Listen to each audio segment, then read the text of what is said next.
Hey guys, so I'm sorry I couldn't put this video up on Wednesday, but YouTube was being kind of ridiculous. It still is, but I figured out how to actually upload. So first of all, sorry about that. Sorry that my hair looks not so awesome. I'm going to dye it this weekend. I mean, can you believe, like, when did I dye it red and it's still this red, but I have like this much roots. That's really hot. Anyways, so the video that I was going to do today was to be based on having nice skin. I'm going to redo this right now for you guys in a shorter manner because that video was really long. I'm just going to tell you what, like a really fast way that you can get flawless looking skin. Because I really feel for Wearable Wednesday and for everything, I don't stress it enough, but having nice looking skin I think is incredibly important. You could have the most beautiful eye makeup on, the most beautiful lip color, anything like that, but if you don't have foundation on, or not even foundation, but if you don't have nice looking skin, you have uneven skin tone, you have a breakout, or any redness on the skin, or anything like that, your skin's greasy and oily, that's all anyone's going to pay attention to. No one's going to pay attention to your beautiful work, your beautiful eye makeup, lip stuff. None of that. Everyone pays attention to flaws before they pay attention to the nice things. Keep that in mind. That's why I think it's so important to have nice looking skin before you even do any of that other stuff. First of all, everything else, make sure that you wash your face in the morning before you do your makeup. You might think, I washed it last night and took off all my makeup, I'm fine. No. No. You slept. Your skin, produces oils and stuff, gets greasy. Your makeup is not going to look even and nice if you do not have a fresh, clean face. So wash your face. And then also, it is super, super important to use a moisturizer. I use an oil control moisturizer because my face tends to get a little bit oily. So even if your face is oily, that's no excuse. They make specially made moisturizers for you. And this is really good for your skin. You do not want your skin to look over-aged and look gross when it's looking older than you are. That's not what you want. You want your skin to look nice, fresh. You want to keep it that way, so make sure you take care of it. Speaking of which, eye cream. That's the next thing that I use. I always use an eye cream. I do not want to get, crow's feet, and this area under your eyes and around your eyes is very, very delicate, so you need to take very good care of it. It needs more it needs more oh my god, it needs more moisture than the rest of your skin, so you need to use a more intense moisturizer, which is why they make eye cream, and I'm holding up lip cream, or lip conditioner. Wrong tube! I use the MAC one, but any that work for you, there's a billion different ones out there.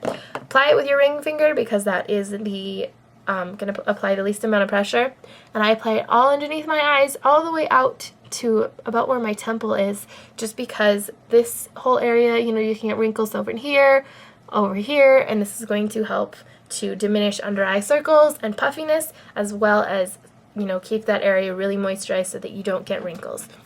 As everyone says, it is easier to prevent than to fix later on. Those two are very, very, very important, especially eye cream. And then, if you're planning to have your makeup last all day, you want to use a primer. Now, there's a whole different load of primers. You can, go to Sephora, go to anywhere and find them and see what works best for you. The one I just used today was this mud one. I have never really used it, so why not? And once all that's done, you want to wait for it to sink into your skin until your skin is dry. And then you go on to concealing.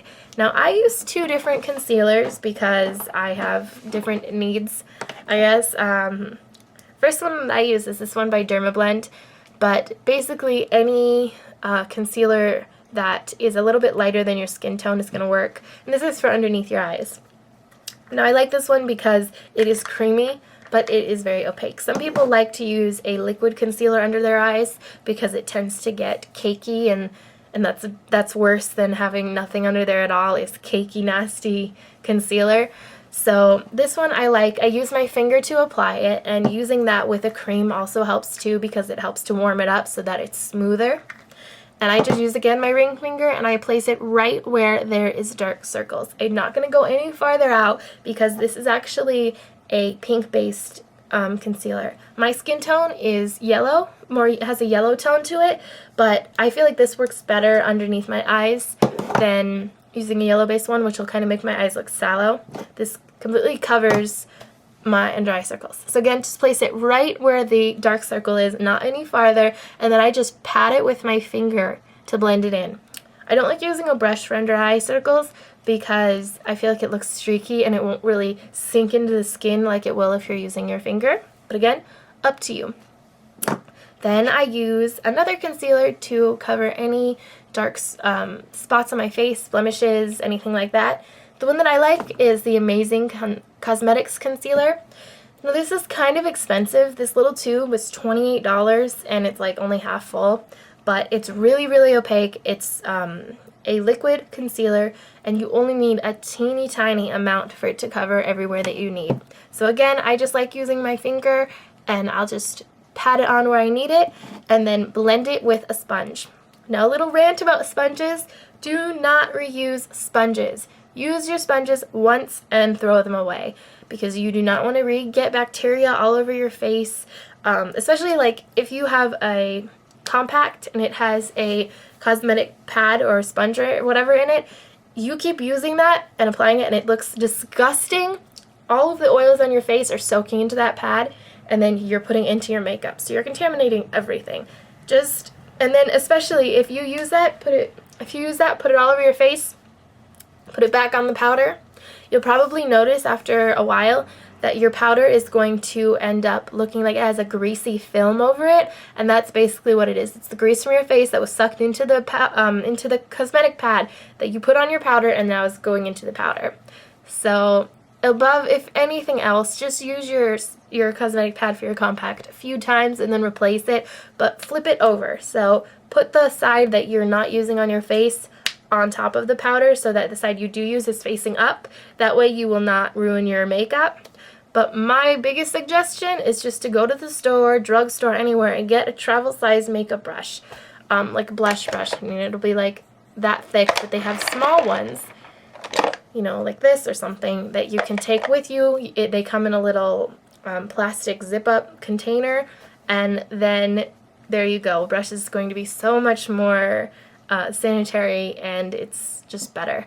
Also, I got this at Sephora recently. It's kind of cool, and it kind of works like in that way. Is you keep your powder down here, and even if you have a compact, you can crush it up. That's what I did. This was a mineralized skin finish, and I crushed it up, put it in here, and then you just shake it, and it'll come out of the brush on the top. So that's even more room saving and time saving. Anyways, so yeah, don't reuse sponges. So once, I actually do use a sponge. I don't know if I said this before, but after I apply my concealer and I kind of blend it with my finger, I go over it with a sponge to make sure that it looks even and it doesn't just look like a big spot of concealer, like it kind of blends into the rest of my skin. But I'm only applying that concealer where I need it. I'm not doing an entire face of concealer, or I'm not doing an entire face of real foundation either, because I'm letting my skin breathe. I'm not using more than I need. The next step that I like to do is to apply a powder all over, and this will help set my concealer as well as just kind of even out the skin tone as a whole. So I'm not using a really opaque powder. The one I'm using is Mineralized Skin Finish from MAC, and this is kind of a medium coverage. You can make it less or more depending on the brush that you use. If you used a powder brush like this, it would be a really light coverage and just cover, and it would set your your concealer and just kind of provide a really like a veil of color. I like using my Sephora brush. This is like a big kabuki brush, and this adds a little bit more coverage, not a ton, but it makes everything really even, and I like the results. And that's basically all for basic, but I really feel that's really important. Now, going on, if you have a few more minutes, you want to make this look a little bit more dimensional, more just to bump it up just a little bit, I like to contour and to highlight. Oh, God. Good job, Alicia. I just scratched my thing, got makeup under my nails. Yum. So, contouring and highlighting, you could just get like a bronzing color. I like using a matte one more, and then a lighter color. This one has just a little bit of a shimmer, but it's really not a ton. Too much and it'll look like you're trying to be a glitter princess or something. And so with the contouring, I place it in 3 places. I place it underneath the jaw so that your face looks slimmer and it kind of helps accentuate the shape of your jaw. In the hollows of the cheeks, which you can find going, you know, fish face.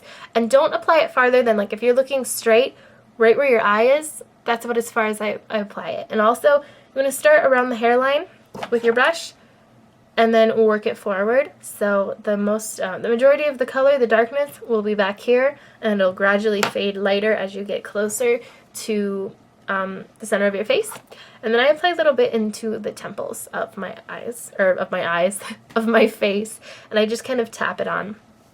As far as highlighting goes, I just apply a little bit of that right on the cheek. You want to apply it basically above everything that you just applied, above the contouring. So I apply it on the cheekbone, and then I apply it a little bit underneath the eyes so that it, again, will help make you look even more awake.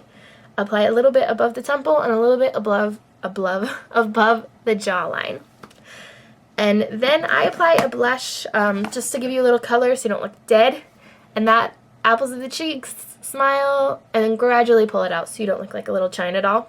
Then I just add a little bit of mascara to make my eyes look even more open, and a little bit of chapstick or lip conditioner or a little lip gloss, and you're good to go. And now you have nice skin. You know, it's very simple. It's nothing eye-catching, but it looks a lot better than, you know, looking busted, right? And the next week for Wearable Wednesday will be an actual tutorial, pinky swear. I just really wanted to do this because I feel like this is such an important thing that is overlooked so much by people who just want to do the flashy stuff. Just make sure you gotta have nice canvas to work on before you actually start painting, right? I hope you guys enjoyed this video, and I will see you tomorrow, I guess. Bye!